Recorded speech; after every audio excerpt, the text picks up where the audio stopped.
Manga One Piece Chapter 1002 dibuka dengan serangan angin penghancur yang disemburkan oleh mulut naganya Kaido yang kali ini diberi nama angin destruktif atau Kaifu. Sekilas teknik tebasan anginnya Kaido ini terlihat sama persis dengan teknik Kamaitachi atau Wine Cutting yang sebelumnya berhasil memotong lengan kirinya Kikunojo. Tapi entah kenapa di manga One Piece Chapter 1002 ini nama jurusnya berubah menjadi Destructive Wine atau Kaifu. Namun karena versi resminya belum rilis, masih ada kemungkinan kalau nama jurusnya Kaido ini nantinya akan berubah lagi. Nah, dengan menggunakan teknik roomnya, Trafalgar Law berhasil dengan begitu mudahnya menghindari tebasan anginnya Kaido ini. Begitu juga dengan Luffy dan Killer yang terlihat tidak mengalami kesulitan sama sekali untuk menghindarinya. Satu-satunya orang yang tercabik-cabik oleh angin penghancurnya Kaido hanyalah Megazord-nya Eustace Kid. Tidak heran memang karena ukuran tubuh Eustace Kid terlihat begitu besar dan berat setelah melakukan penggabungan dengan benda-benda berbahan metal yang dia bawa dan kumpulkan dari lantai satu kastil. Tapi tenang saja, yang hancur berkeping-keping akibat tebasan anginnya Kaido ini hanyalah spare part-nya saja. Tubuh asli Eustace Kid sama sekali tidak tergores luka sedikit pun. Dia malah terlihat bodoh amat melihat koleksi metalnya itu rontok satu persatu. Mungkin karena dia pikir nanti dia masih bisa menggabungkannya lagi menggunakan kekuatan magnetnya. Tapi yang paling menarik perhatian saya justru adalah cara Roronoa Zoro dalam mengantisipasi tebasan anginnya Kaido. Dengan menggunakan pedang Enma, Zoro dengan begitu mudahnya menangkis dan membelokkan tebasan anginnya Kaido tanpa ekspresi, hanya dengan satu tangan, seolah-olah serangan dari makhluk terkuat tersebut tidak ada artinya baginya. Zoro terlihat begitu percaya diri, tanpa ada rasa ragu sedikit pun yang terlihat dari wajahnya. Hal ini seolah-olah menandakan bahwa tidak hanya Luffy saja yang masuk dalam jajaran bajak laut kuat yang bisa melukai Kaido, tetapi juga Roronoa Zoro. Dan fakta yang menunjukkan hal tersebut semakin jelas terlihat di adegan setelahnya nanti. Nah, beda dengan Zoro, beda lagi dengan Luffy. Sambil masih melayang di udara, Luffy meliuk-liuk menghindari tebasan anginnya Kaido hingga mencapai posisi yang cukup dekat untuk bisa melayangkan serangan fisik tepat ke mukanya Kaido. Dengan menggunakan teknik Gear Force barunya yang dia beri nama Gomu Gomu no Rifle, Luffy berhasil menonjok mukanya Kaido dengan daya hantam yang bisa dibilang sangat kuat, hingga membuat kepala naga Kaido yang ukurannya begitu besar itu terdorong cukup jauh ke belakang.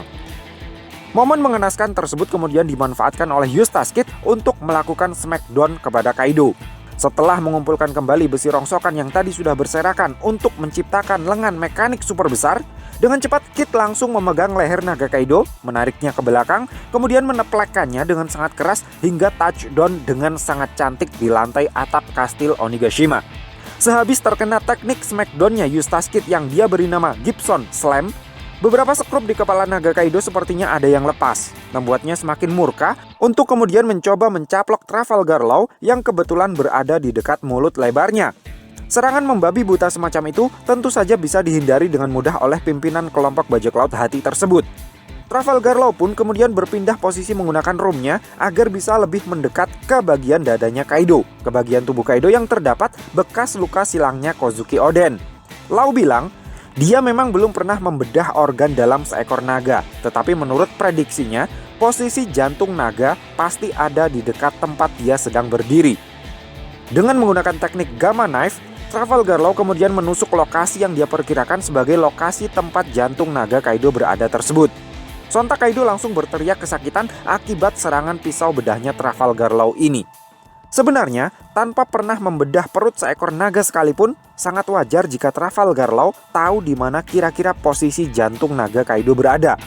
Orang jelas sekali kalau bekas luka Kaido berada di bagian perut, berarti posisi jantungnya berada di sebelah atasnya kan?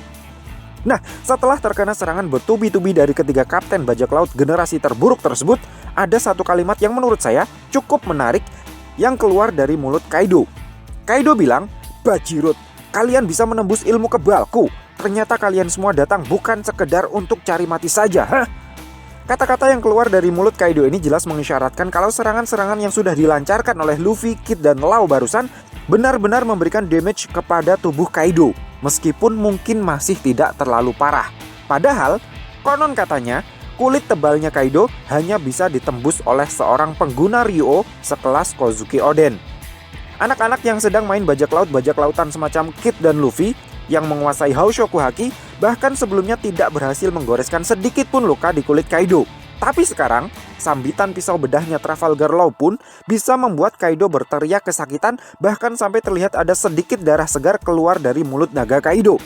Jadi, apakah Trafalgar Law dan Eustace Kid kini juga merupakan pengguna Ryuo seperti halnya Luffy? Kalau iya, kapan mereka berlatih dan siapa yang melatih mereka? Dan menariknya lagi, tidak hanya para kapten saja yang bisa membuat Kaido babak belur. Killer yang memanfaatkan kondisi Kaido yang baru akan melakukan take off ke udara, dengan cepat merayap memanjat tubuh Kaido untuk kemudian menyabetkan celuritnya di punggung Kaido. Dengan menggunakan sebuah teknik yang dia sebut dengan Sonic Sight, Killer bermaksud langsung menyerang bagian organ dalam Kaido menggunakan kedua celurit mekaniknya. Killer bilang, kekebalan tubuh Kaido benar-benar membuatku gila, tapi jika aku bisa langsung menyayat organ dalamnya, mungkin seranganku akan bisa melukainya. Kemudian Killer memutar-mutar celurit mekaniknya seperti baling-baling, hingga secara ajaib ukuran celuritnya tersebut terlihat seolah-olah semakin membesar dan bisa menyayat tubuh naga Kaido dari punggung hingga tembus ke bagian dada. Sekali lagi, Kaido berteriak kesakitan. Apa yang terlihat di adegan ini jelas hanya sebuah ilusi optik. Serangannya Killer ini mungkin memang tidak benar-benar membelah tubuh Kaido menjadi dua bagian. Namun satu hal yang pasti, serangan Killer ini benar-benar sudah bisa menggoreskan luka di organ dalamnya Kaido. Meskipun fatality-nya juga masih tidak terlalu berarti. Gila nggak tuh? Padahal saat di penjara Udon, Hyogoro bilang agar Luffy bisa menembus kulit badaknya Kaido, dia harus menguasai Flowing Armament Haki atau Ryuo.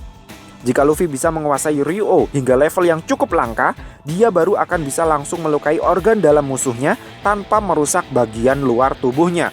Dan Luffy butuh latihan ekstra keras untuk bisa menguasai kemampuan yang konon katanya langka tersebut. Tapi di chapter 1002 ini, Killer bisa dengan mudah melakukannya. Jadi, sekali lagi pertanyaan saya, apakah Killer sekarang juga menguasai Flowing Armament Haki atau Ryuo seperti Luffy? Kalau iya, siapa yang melatihnya dan kapan? Dan satu hal lagi yang unik tentang Killer di chapter 1002 ini adalah dia bisa mengucapkan kalimat-kalimat tanpa diakhiri dengan nada ketawa fa. Padahal dia seorang smile user yang gagal. Nah, melihat ada kesempatan untuk menyerang dengan menggunakan sambaran petirnya yang disebut dengan Indra, Big Mom berhasil menyerangkan serangan telak ke tubuh Killer yang posisinya masih berlarian di punggung naganya Kaido. Big Mom bilang, selama mereka semua masih berada di bawah langit yang sama, tidak akan ada jalan untuk mereka bisa menghindari serangan petirnya itu. Killer pun terpental dan nyaris saja dicaplok oleh mulut naganya Kaido jika saja Luffy tidak datang pada waktu yang tepat untuk melayangkan Gomu Gomu no Rhino Snider ke mukanya Kaido. Kaido kemudian bersiap untuk menyemburkan Boro Breath-nya ke arah Luffy sebagai bentuk serangan balasan. Di saat itulah, Zoro yang posisinya berada di dekat Trafalgar Law meminta Law untuk menteleportasikan dirinya ke depan mulutnya Kaido. Law terlihat kesal. Dia terlihat melakukan protes keras kenapa dalam pertarungan ini dia seperti menjadi babysitternya kelompok topi jerami. Namun protes hanyalah di mulut saja. Pada akhirnya Trafalgar Law tetap melakukan apa yang diperintahkan oleh Zoro itu. Law menteleportasikan Zoro tepat ke depan mulut Kaido yang sudah menganga akan menyemburkan Boro Breath-nya. Begitu Boro Breath-nya dilepaskan, Zoro langsung membelahnya menggunakan teknik Kitsunebi Ryu untuk melindungi Luffy dari serangan nafas apinya Kaido itu. Selesai membelah Boro Breath-nya Kaido, masih dalam posisi melayang di udara, Zoro langsung pasang kuda-kuda menyerang untuk melayangkan jurus satu pedangnya, Itoryu Flying Dragon Blaze, jurus pamungkas yang pernah dia gunakan untuk mengalahkan Ryuma saat di Thriller Bark dulu. Nah, dari semua serangan yang diarahkan kepada Kaido di manga One Piece chapter 1002 ini, sepertinya serangannya Zoro inilah yang paling istimewa. Semua serangan yang dilancarkan oleh Luffy, Kid, Law, dan Killer tadi diterima langsung oleh Kaido tanpa ada sedikit pun usaha untuk menghindar dan tanpa ada ekspresi panik karena nyawanya terancam sedikit pun. Namun, lain halnya dengan serangan satu pedangnya Zoro ini.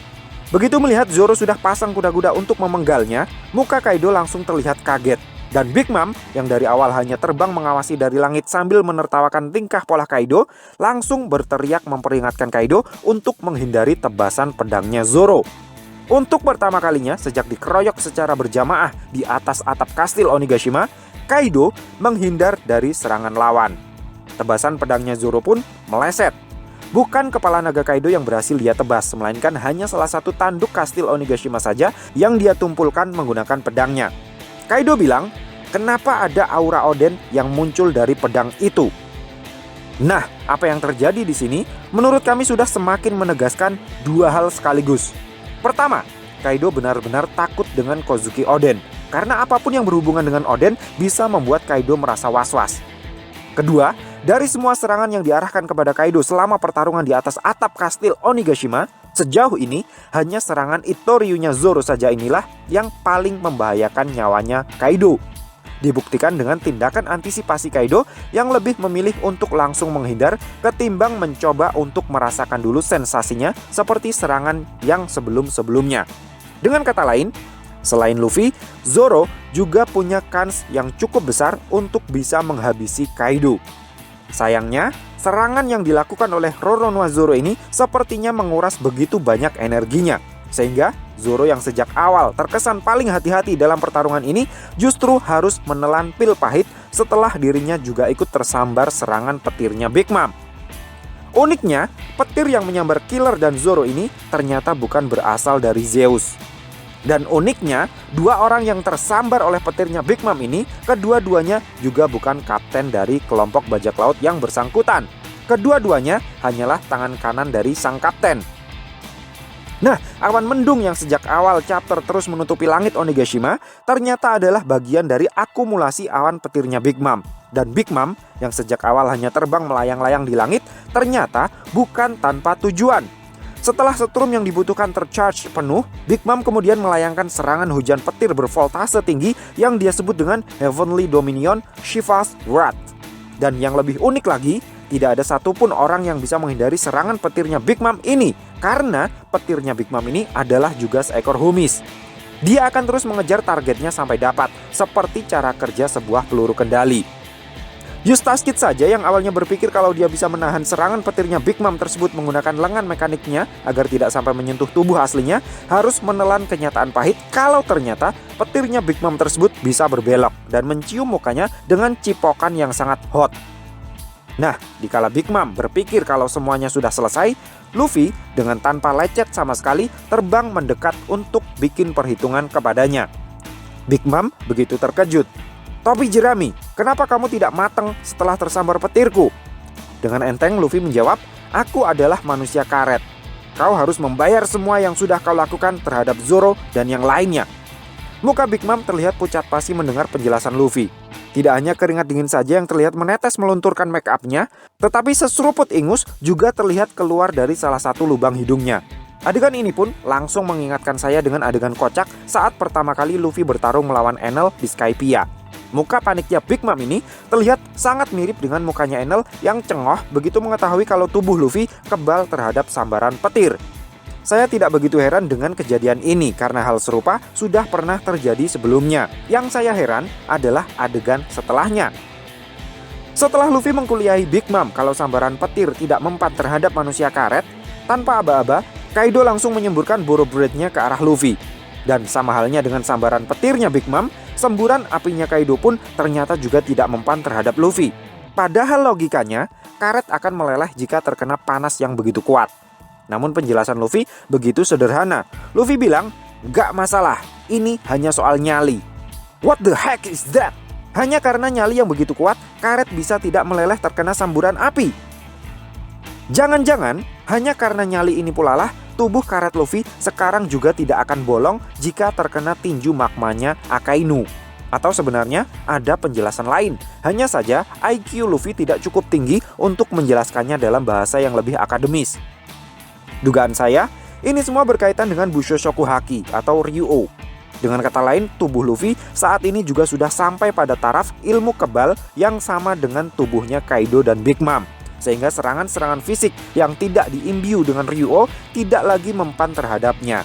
Dan yang tidak kalah menarik lagi, meskipun di awal tadi Luffy bilang Big Mom harus membayar semua yang sudah dia lakukan terhadap Zoro dan yang lainnya, tetapi di ending chapter 1002 ini, yang Luffy tonjok menggunakan Gomu Gomu no Kong Gatling hanyalah Kaido seorang. Padahal Big Mom jelas-jelas ada di dekatnya. Jadi meskipun Big Mom sudah terang-terangan ikut menyerang kelima bajak laut generasi terburuk, tetapi sampai chapter ini belum ada satu dari kelima generasi terburuk tersebut pun yang sudah membalas serangan Big Mom secara langsung. Big Mom masih putih keriput montok, belum tergores sedikit pun selama dia ikut nimbrung di pertarungan di atas atap kastil Onigashima. Hanya Prometheusnya saja yang sudah pernah dibelah oleh Zoro. Nah, jika diingat-ingat, selama pertarungan di atap kastil terjadi, belum ada serangan Luffy ataupun para generasi terburuk yang lain yang diperlihatkan memantik kilatan-kilatan hitam, bukan? Jadi apakah ini menandakan kalau sampai chapter 1002 ini belum ada satupun dari 2 Yonko dan 5 generasi terburuk yang sudah menggunakan Hoshoku Haki? Atau justru hal ini menjadi pertanda kalau ada perubahan mendasar terkait penggunaan dan tanda-tanda sedang digunakannya Hoshoku Haki? Hanya Eiichiro Oda saja yang tahu. Terlepas daripada itu, manga One Piece chapter 1002 yang seluruhnya berisi adegan pertarungan ini menurut saya pasti akan sangat keren sekali ketika nanti sudah dianimasikan. Namun setelah melihat Eustace Kid, Trafalgar Law, dan Killer bisa memberikan damage kepada Kaido dengan begitu mudahnya, tanpa ada flashback story yang menjelaskan kalau mereka juga menjalani latihan berat untuk bisa menguasai Ryuo, membuat saya berpikir kalau sulitnya Luffy dan Zoro berlatih menguasai Ryuo agar nanti bisa menembus kulit badaknya Kaido hanyalah sebatas basa-basi ceritanya Eiichiro Oda saja untuk mengulur-ulur durasi cerita. Karena pada akhirnya Kaido tetap bisa terluka akibat serangan-serangan sederhana semacam smackdown-nya Eustace Kid, bacokannya Killer, hingga tusukan Gamma Knife-nya Trafalgar Law. Jadinya, manga One Piece chapter 1002 yang sangat keren ini menurut saya ratingnya hanya 5 dari 5. So, piye menurutmu cah? Terima kasih sudah mampir ke channel kami. Jangan lupa like, share, dan subscribe jika menurut kalian video-video kami cukup menarik untuk ditonton. Sampai ketemu lagi dalam video kami yang berikutnya. And matur nuwun.